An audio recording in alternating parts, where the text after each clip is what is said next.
بسم الله الرحمن الرحيم. هل احنا بدنا الدعاء من اخواننا المسلمين بكل البلد.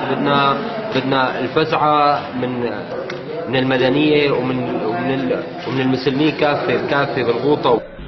لقد حكيت لك كركطن هم اثنين بني قلب الدماغ. بالشام وبكل البلد.